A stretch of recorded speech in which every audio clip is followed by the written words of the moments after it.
La demande du bon sens est que tout soit sensoriel. Alors je vais vous transmettre rapidement les nouvelles de la guerre au Moyen-Orient. Le président Trump envisagerait des mesures pour sanctionner les pays de l'OTAN, qui n'aident pas dans la guerre au Moyen-Orient. Le président Trump a critiqué l'OTAN, en disant que lorsque nous avions besoin de l'OTAN, elle n'était pas à nos côtés, et que la prochaine fois que nous en aurons besoin, l'OTAN ne sera pas là non plus.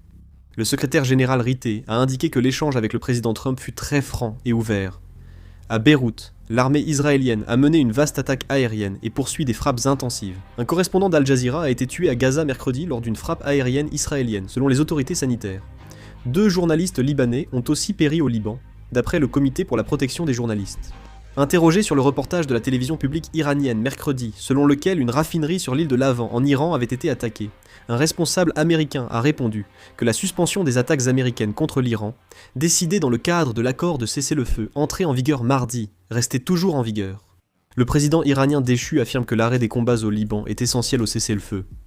L'Iran limite à 12 navires par jour le passage dans le détroit d'Ormuz et impose des frais. Les paiements ne seront acceptés qu'en bitcoin ou en yuan.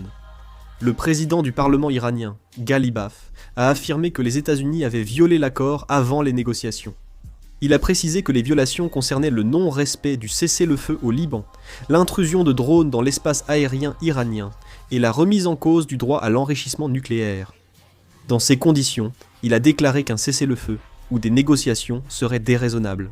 L'Iran a annoncé l'arrêt de la navigation dans le détroit d'Ormuz, après la violation du cessez-le-feu par Israël attaquant le Liban. Les gardiens de la Révolution ont annoncé l'arrêt du trafic maritime quelques minutes seulement après l'attaque, tandis que la Maison-Blanche précise que le Liban n'est pas concerné par l'accord de cessez-le-feu États-Unis-Iran. Abdorreza Rahmani Fazli, ambassadeur d'Iran en Chine, a demandé mercredi matin à Pékin que les alliés majeurs de l'Iran, États-Unis et Chine, ainsi que la communauté internationale, contribuent à assurer la sécurité durable de Téhéran dans le cadre de l'accord mettant fin aux hostilités entre les États-Unis et l'Iran. J.D. Vance, vice-président américain, affirme que les 10 points attribués à l'Iran diffusés sur les réseaux sociaux sont faux et prévient que l'Iran risque de graves conséquences si l'Iran n'accepte pas. Le président du Parlement iranien a révélé que l'Iran avait d'abord violé le cessez-le-feu. Il estime qu'il serait insensé de rompre les négociations à cause du Liban et recommande de bien réfléchir.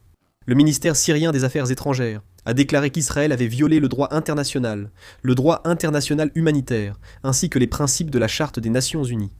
Le président Macron a condamné l'attaque d'Israël contre le Liban, avertissant que cela constitue une menace directe pour l'accord de cessez-le-feu. Il a également insisté pour que le Liban bénéficie lui aussi pleinement de l'application de l'accord de cessez-le-feu. Le pape Léon XIV a vu dans le cessez-le-feu un signe d'espoir.